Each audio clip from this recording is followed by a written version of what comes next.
أعوذ بالله من الشيطان الرجيم بسم الله الرحمن الرحيم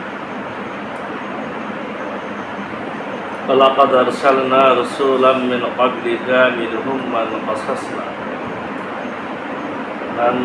قصصنا عليك ومنهم من لم نقصص عليك আমরা তোমার পূর্বে অনেক রসুল প্রেরণ করেছিলাম। আমরা তাদের কারো কারো ঘটনা তোমার নিকট বর্ণনা করেছি এবং কারো কারো ঘটনা তোমার নিকট বর্ণনা করিনি। আমা কানা লিরাসূলিন আইয়াতিয়া বিআয়াতিন ইল্লা বিইজনিল্লাহ। আর আল্লাহর অনুমতি ছাড়া কোনো নিদর্শন উপস্থিত করা কোনো রসুলের কাজ নয়। ফাইজা জা আমরুল্লাহি কুদিয়া বিল হাক্কি ওয়া খাসিরা হুনালিকাল মুবতিলুন। অতএব আল্লাহর আদেশ এলে সব কিছু ন্যায়সঙ্গতভাবে ফয়সালা হয়ে যাবে এবং তখন বাতিলপন্থীরা ক্ষতিগ্রস্ত হবে। আল্লাহুল্লাযী জাআলা লাকুমুল আনআমা লিতারকাবু মিনহা ওয়া মিনহা তাকুলুন। আল্লাহ তোমাদের জন্য গৃহপালিত পশু সৃষ্টি করেছেন যাতে এদের কোনোটিতে তোমরা আরোহণ করো এবং কোনোটিকে ভক্ষণ করো। লাকুম ফিহা মানাফিউ ওয়া লিতাবলুগু আলাইহা হাজাতান ফি সুদুরিকুম ওয়া আলাইহা ওয়া আলাল ফুলকি তুহমালুন। আর এতে তোমাদের জন্য রয়েছে নানা রকম কল্যাণ। তোমরা এর দ্বারা তোমাদের বক্ষ সমূহে থাকা কাঙ্ক্ষিত প্রয়োজন পূর্ণ করতে পারো এবং এর উপর নৌযানের উপর তোমাদেরকে বহন করা হয়। ইরিকুম আয়াতি, তিনি তোমাদের তার নিদর্শনাবলী দেখিয়ে থাকেন। ফাআইয়া আয়াতিল্লাহি তুনকিরুন।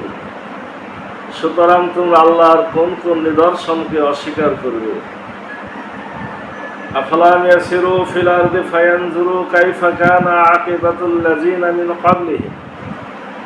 তারা কি পৃথিবীতে ভ্রমণ করেনি ও দেখেনি তাদের পূর্ববর্তীদের কি পরিণাম হয়েছিল? কানু আকসারা মিনহুম ওয়া আশাদ্দা কুওয়াতাও ওয়া আসারান ফিল আরদি ফামা আগনা আনহুম মা কানু ইয়াকসিবুন। পৃথিবীতে তারা ছিল তাদের চেয়ে সংখ্যায় বেশি এবং শক্তিতে কীর্তিতে অধিকতর প্রবল। তবু তারা যা করত তা তাদের কোনো কাজে আসেনি। ফালাম্মা জাআতহুম রুসুলুহুম বিল বায়িনাতি ফারিহু বিমা ইনদাহুম মিনাল ইলমি ওয়া হাকা বিহিম মা কানু বিহি ইস্তাহজিউন। তাদের নিকট যখন স্পষ্ট নিদর্শন সহ তাদের রসুলগণ এসেছিল তখন তাদের নিজেদের কাছে যে জ্ঞান ছিল তাতে তারা উৎফুল্ল বোধ করল এবং তারা যা নিয়ে ঠাট্টা বিদ্রুপ করত তাই তাদেরকে পরিবেষ্টন করল।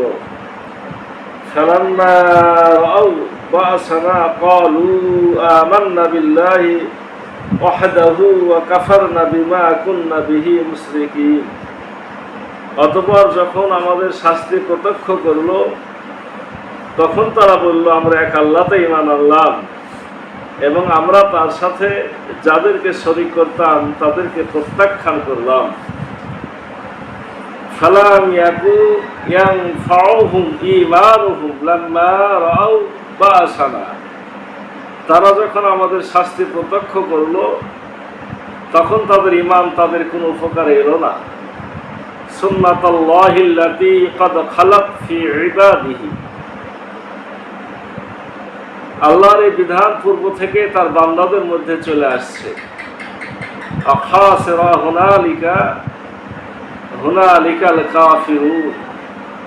আর সেক্ষেত্রে কাফিররা ক্ষতিগ্রস্ত হয়েছে। আজকে আমরা সূরা মুমিন শেষ আয়াতগুলো পড়লাম, অর্থাৎ সূরা মুমিনের ৭৮ নম্বর আয়াত থেকে 85 নম্বর আয়াত আমরা তেলাওয়াত করলাম, অর্থ বললাম। আল্লাহ সর্বশেষে দুনিয়ার বিভিন্ন নিদর্শন এর দিকে আমাদের মনোযোগ আকর্ষণ করে আমরা যাতে আল্লাহর অনুগামী হই, আর অনুগামী যদি না হয় তাহলে যুগে যুগে যারা আল্লাহর বিরোধিতা করেছে, নবী রাসূলের বিরোধিতা করেছে, তাদের পরিণাম আল্লাহ এখানে স্মরণ করিয়ে এই সূরাটি শেষ করল। আল্লাহ বলছেন, হে রাসূল, তোমার পূর্বে অনেক রাসূল আমি আরো পাঠিয়েছিলাম, তাদের কারো কারো ঘটনা তোমার নিকট বর্ণনা করেছি, আর কারো কারো ঘটনা তোমার নিকট বর্ণনা করিনি। কোরআনে আল্লাহ রাসূল ছাড়া 25 জন নবীর ঘটনা আছে। রাসূলুল্লাহ সাল্লাল্লাহু আলাইহি ওয়াসাল্লামকে ধরলে 26 জন নবীর আলোচনা আছে। কত নবী রাসূল এসেছিলেন এটা আমাদের জানা নাই। অগণিত অসংখ্য নবী রাসূল দুনিয়াতে এসেছিলেন। আল্লাহ বলছেন, কারো কারো ঘটনা বর্ণনা করেছি আর কারো কারো ঘটনা বর্ণনা করিনি। আর আল্লাহর অনুমতি ছাড়া কোনো নিদর্শন উপস্থিত করা কোনো রাসূলের কাজ নয়। নবী রাসূলগণ যে মুজিজা দেখিয়েছেন, বিভিন্ন সময় বিভিন্ন মুজিজা রব্বুল আলামিন নবী রাসূলদের দেখিয়েছেন। নবী রাসূলগণ মানুষদেরকে দেখিয়েছেন। আল্লাহ বলছেন যে এই যে মুজিজাগুলা, এগুলো দেখানো নবী রাসূলদের কাজ নয়। মানে আমি অনুমতি না দিলে তাদের এগুলো দেখানো সম্ভব না। অতএব আল্লাহর আদেশ এলে ন্যায়সঙ্গতভাবে ফয়সালা হয়ে যাবে এবং তখন বাতিলপন্থীরা ক্ষতিগ্রস্ত হবে। এই মুজিজা দেখার পরও যে মানুষেরা ঈমান আনলো না, এই মুজিজাগুলো তো আমি দিয়েছিলাম তাদের সহযোগিতার জন্য, যাতে কমপক্ষে সেগুলা দেখে হলেও ঈমান আনে। কিন্তু যেহেতু তারা ঈমান আনেনি, অতএব এর একটা সুনির্দিষ্ট ন্যায়সঙ্গত ফয়সালা হবে এবং এতে বাতিলপন্থী যারা তারা ক্ষতিগ্রস্ত হয়ে যাবে। আল্লাহ রাব্বুল আলামিন দুনিয়ার সাধারণ বিষয় গৃহপালিত পশুর কথা উল্লেখ করছেন। তোমাদের জন্য গৃহপালিত পশু সৃষ্টি করেছেন যাতে এদের কোনোটিতে তোমরা আরোহণ করো এবং কোনোটিকে ভক্ষণ করো। গৃহপালিত পশু, ঘোড়াও গৃহপালিত পশু, আপনার গাধাও গৃহপালিত পশু, গরু ছাগল ভেড়াও গৃহপালিত পশু।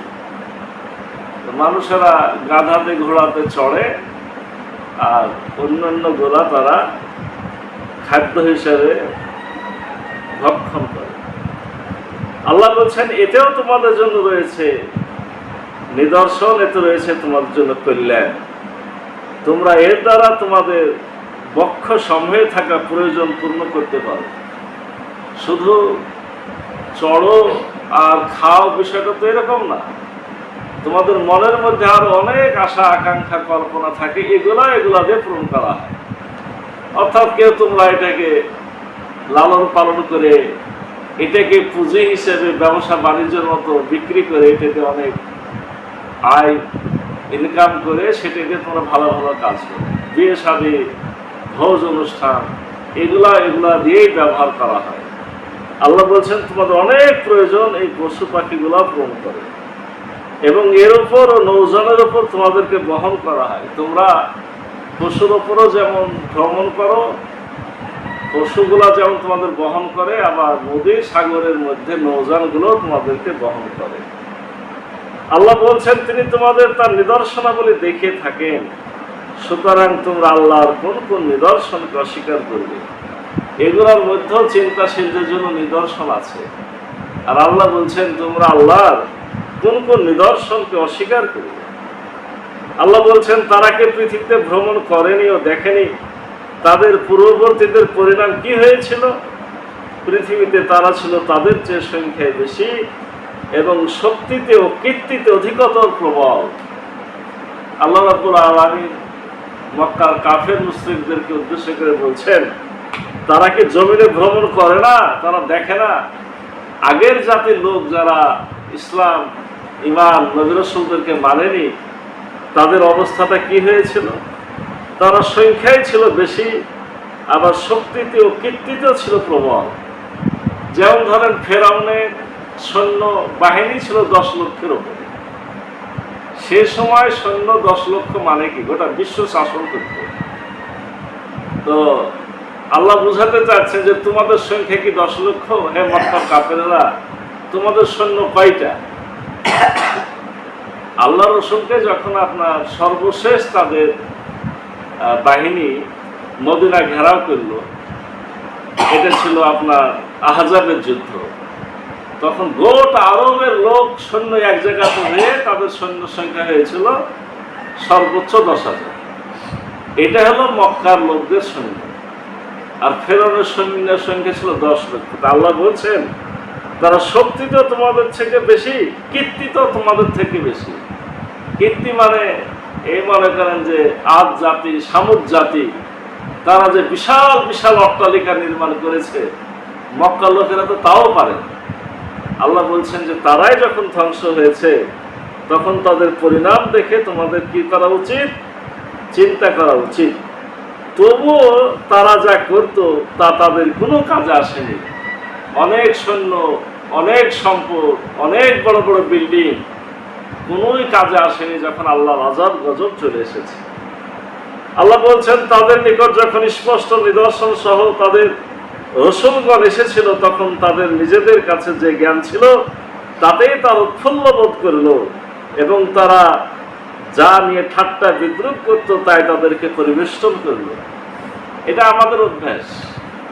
আমাদের মধ্যে মনে করেন যে যে অতটুক জানি, অন্য কেউ যদি আমাদের সামনে কথা বলতে আসে কিছু, আমার ভাবনা শয়তান বলে যে তুই তো ভালো জানিস, তুই তো অনেক জানিস, তুই ওর কথার কি শুনবি। এরকমই কাফের মুশরিকদেরকে শয়তান বুঝাইছিল। নবী রাসূলগণ যখন দাওয়াত দিয়েছে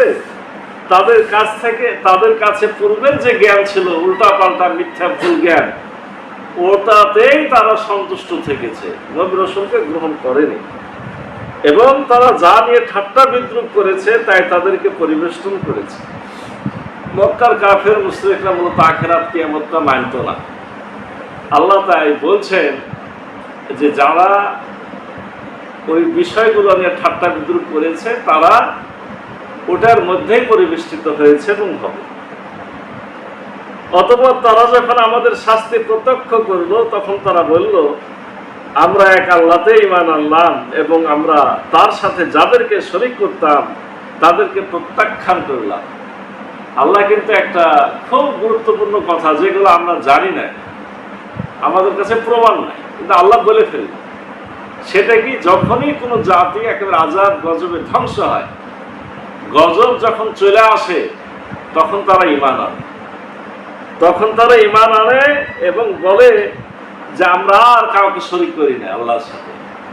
কিন্তু তখনকার এই আযাব গজব দেখার পর ঈমান আনা কোনো কাজে আসে না। আল্লাহ বলছেন তারা যখন আমাদের শাস্তি প্রত্যক্ষ করলো তখন তাদের ঈমান তাদের কোনো উপকারে এলো না। ওই ঈমান কোনো উপকারে আসে না, আসে। ফেরাউনও ঈমান এনেছিল, একেবারে কোরআনে লেখা আছে আমি ঈমান আনলাম মূসা এবং হারুনের রবের প্রতি, কিন্তু সেই ঈমান কোনো কাজে আসে না। আল্লাহর এই বিধান পূর্ব থেকেই তার বান্দাদের মধ্যে চলে আসছে, আর সেক্ষেত্রে কাফেররা ক্ষতিগ্রস্ত হয়েছে। আল্লাহর এই বিধান দুনিয়ার সৃষ্টি থেকে এখন পর্যন্ত ধারাবাহিকতা চলছে। সেটা কোন ধারাবাহিকতা? সেটা হলো এইভাবে যুগে যুগে নবী রাসূল আসে, তাদেরকে প্রত্যাখ্যান করা হয়, মাঝে মাঝে আল্লাহ আযাব গজব দিয়ে ধ্বংস করে। যাদেরকে আযাব গজব দিয়ে ধ্বংস করে, ধ্বংসের সময় তারা ঈমান আনে, কিন্তু ঈমান কোনো কাজে আসে না। এই হলো ধারাবাহিকতা। সেক্ষেত্রে ক্ষতিগ্রস্ত হয় কারা? কাফেররা। এই ক্ষেত্রে কাফেররা ভয়ানক ক্ষতিগ্রস্ত হয়, দুনিয়া তো ধ্বংস হয়, আর আখিরাতে আদালতে জবাবদিহির পর তাদেরকে ভয়ঙ্কর শাস্তির ব্যবস্থা জাহান্নাম, সেখানে প্রবেশ করানো হবে। রব্বুল আলামিন আমাদেরকে কাফের মুশরিকদের পথ পরিহার করে নবী রাসূলের পথ, কোরআনের পথ, হেদায়েতের পথ অনুসরণের তৌফিক দান করুন। সকলে বলি আল্লাহুম্মা আমিন। সুবহানাকাল্লাহুম্মা বিহামদিকা আশহাদু আল্লা ইলাহা ইল্লা আনতা আস্তাগফিরুকা ওয়া আতুবু ইলাইক।